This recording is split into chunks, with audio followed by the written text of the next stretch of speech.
Welcome to the Tons of Industry Show. We've had Bill Holter on the show before, but as 2019 begins, and after a turbulent Q4 of 2018, we thought it would be a very opportune time to check the pulse of one of YouTube's most adamant bears on the fiat monetary system.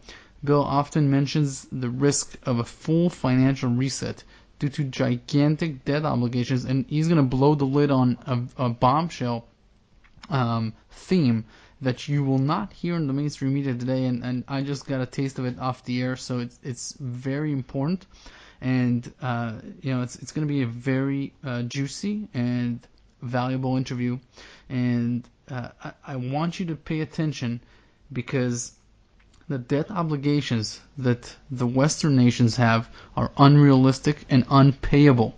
But what Bill's going to talk about just blows the lid on this entire thing. Bill, thanks for jumping back on the show with us. Thanks for having me back again, Lior. I want to ask you firstly about the government. The government actually in shutdown right now in the United States, possibly even declaring a national emergency to get the border wall, the border fence going. Interest rates policies have become very flexible. You know, we have Jerome Powell going in and saying we're flexible. We don't need to continue hiking rates for the first half of this year, or we're going to examine this. We don't need to shrink the balance sheet. He's just trying to make sure that the markets stay propped up by just zigzagging and being flexible and open. And as they see that capital gains tax are evaporating from the stock market and trillions of dollars of equity is being lost. There's a yield inversion that's likely to happen this year. No trade deal with China. I understand the need of Trump to stand by his campaign promises like the border wall because his identity is tied to being a bulldozer. And America voted for this type of politician. But my question is whether or not this domestic strife, the word impeachment is getting more and more viral. Doesn't that weaken the United States image on the world scene, creating more problems than solutions politically, diplomatically, and economically in the bigger picture? Well, you're right. I'm sure that impeachment is going to be a theme from the left. I would also mention to you that Trump's executive order from December a year ago, 2017, didn't take effect until January 1st. And I still believe and have high hopes that we will see some military tribunals. You'll see it for treason, you'll see it for fraud, and you'll see it for human trafficking. So I think that will more than offset any calls for impeachment. Very interesting. Do you anticipate any market closures, any black swan events this year? Do you think that the economic situation at some point this year will be very distressed? Oh, absolutely. There's a dozen or more potential black swans out there that, if you use common sense, you could see them coming. But the average person out there is not going to see any of this coming because mainstream media fails to report reality. What do you see? What sort of events do you foresee? Well, I mean, the most obvious is some type of credit/currency crisis. And of course, the entire system is held up and runs on credit. I've talked about this, who knows, 100 different, on 100 different interviews and 100 different writings. The world runs on credit, and if the credit markets begin to seize up, then you're going to have a problem with distribution. You're going to have a problem with your local grocery store getting goods, or Walmart getting goods, or whatever. Those products don't magically grow on shelves. They get shipped in. And I used the example of wheat getting turned into a loaf of bread and ending up on the store shelf. There's probably 10 different uses of credit in order to get that loaf of bread to market. So if credit breaks down, so is our entire way of life and standard of living. Definitely. And obviously the way that most Americans live in very urbanized centers, you can readily see how vulnerable they are. In fact, I've read a study that in New York City, if the power goes out in about 3 or 4 days, about half of the people just can't make it. It's that reliant on the supply chain and on credit markets and on electricity to be up and running. I want to ask you a political question. What do you think are President Trump's chances of getting reelected at this point? I think they're very good. I think I would give it a 75-80% chance. What's coming is a breakdown. And I think the American public are going to understand that the breakdown was not caused by Trump. The breakdown was caused by, well, I just wrote an article regarding the end of an 80-year credit super cycle. And I think the American people are smart enough to understand that when this thing goes down, it didn't happen in the last 2 years or 4 years. This is something that's been in the works for many, many years via the use of too much credit.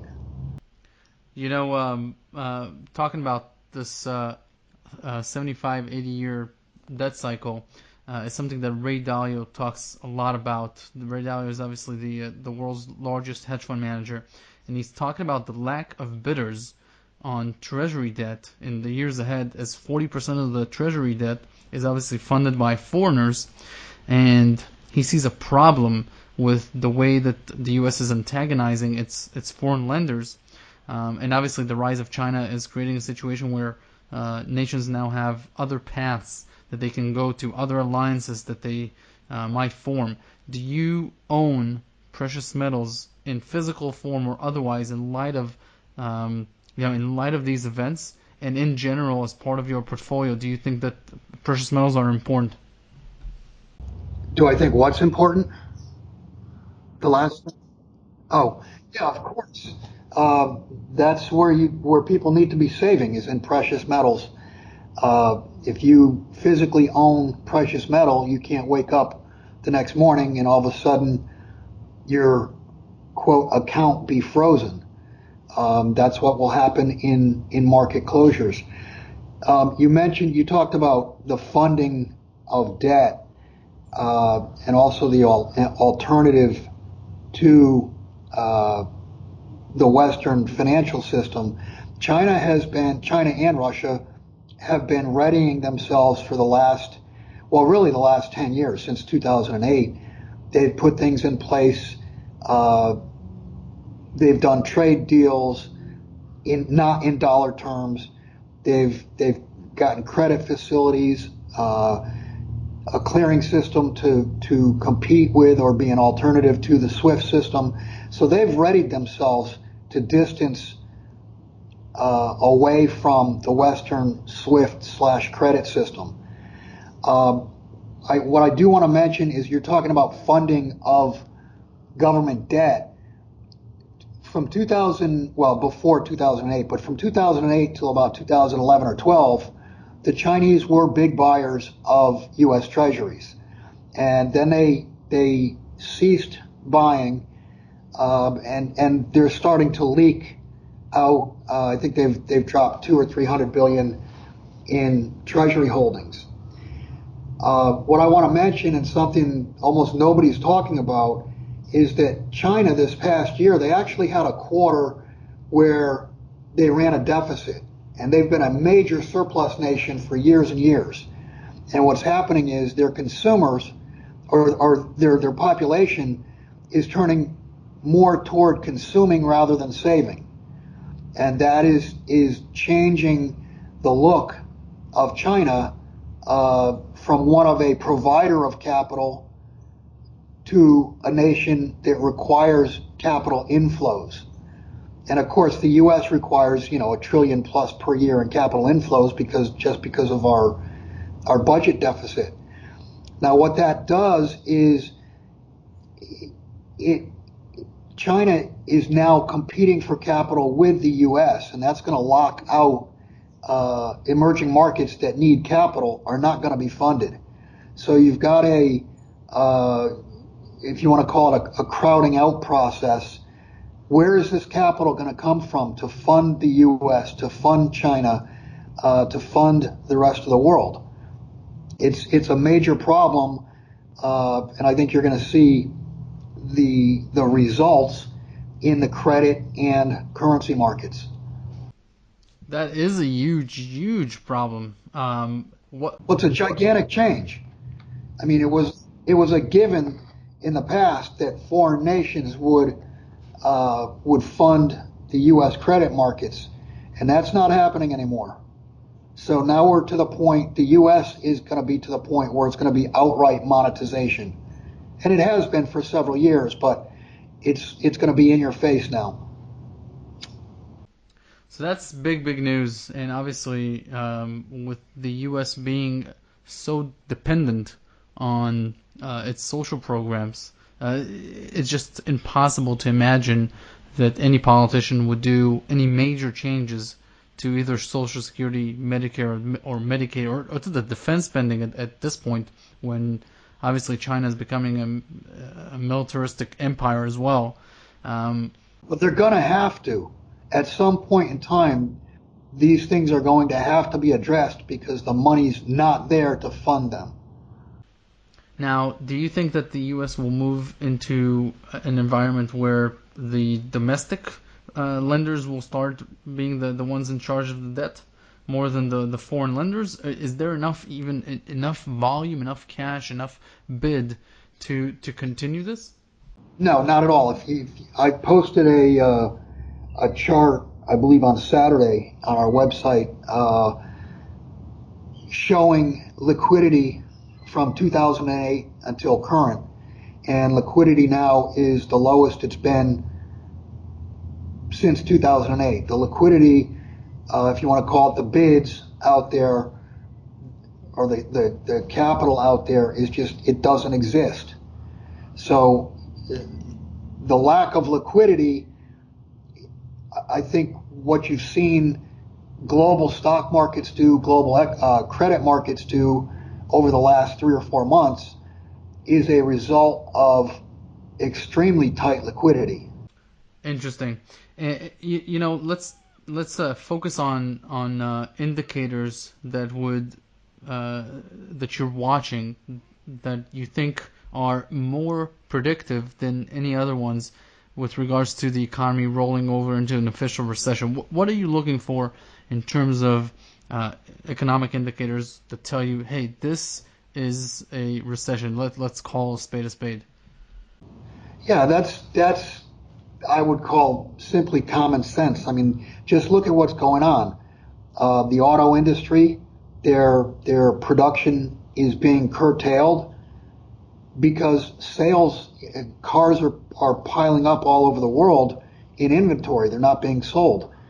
Look at real estate markets. Real estate markets all over the world, the sales volumes have dropped, and now pricing is starting to drop. And I mean, that's collateral. Look at credit markets, interest rates. You mentioned when you started that we're moving into an inverted yield curve. An inverted yield curve basically guarantees a recession. The U.S. has had recessions before without an inverted yield curve, but every time we've had an inverted yield curve, we've gone into recession 100% of the time. So, I mean, if you look around, it's just common sense. Everything is slowing down. Take, for example, the announcement last week or the week before, whenever it was, with Apple. Their iPhone sales are slowing. You know, they raised the price to $1,000. The world is awash and glutted with iPhones. And the logical response is to sell Apple stock because they're not going to be selling as many iPhones in the future as they have in the past. I mean, the jig is up, and it all has to do with we built this our entire lives on credit, and now there's too much credit, and the credit can't be paid back. The debt cannot be paid back mathematically. It cannot be paid back unless there are massive currency devaluations to make the debt easier to pay back, or the debt gets foreclosed on. And you know what, Bill?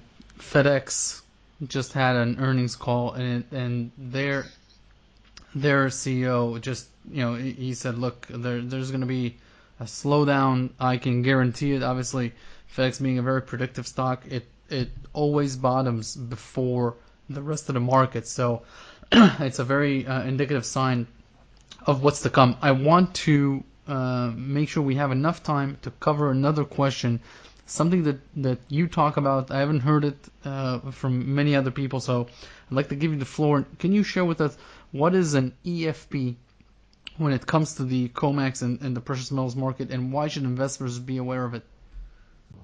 EFP stands for exchange for physical.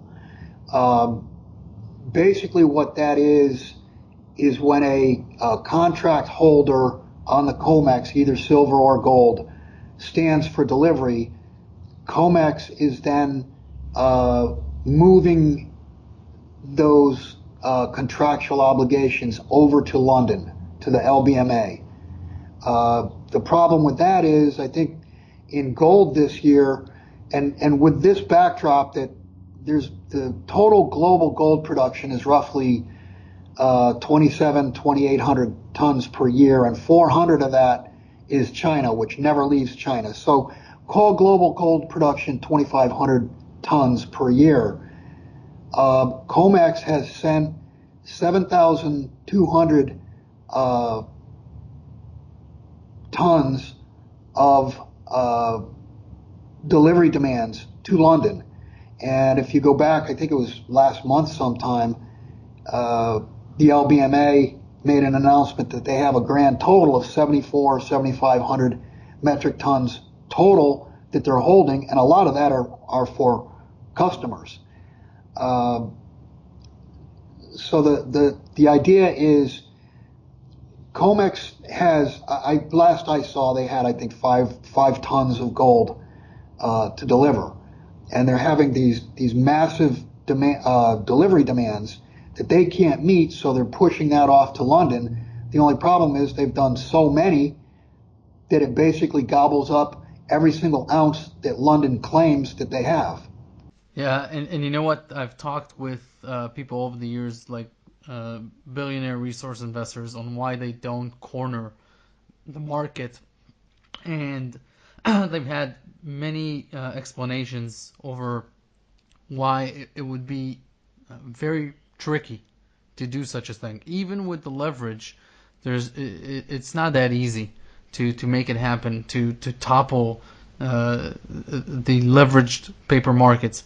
I want to ask you. Lior, let me correct you on that. I had a conversation back in 2011, the billionaire, and asked him what he thought, how much he thought it would take to wipe out the COMEX silver, and the number he used was $5 billion. And I said, if it's such a small number, why isn't it being done? And he looked at me and he said, do you really want to be the person who ends the financial system as we know it? Not to mention, if you're a billionaire and you stepped up and wiped out COMEX inventories, you'd probably be pretty scared every time somebody knocked on your front door.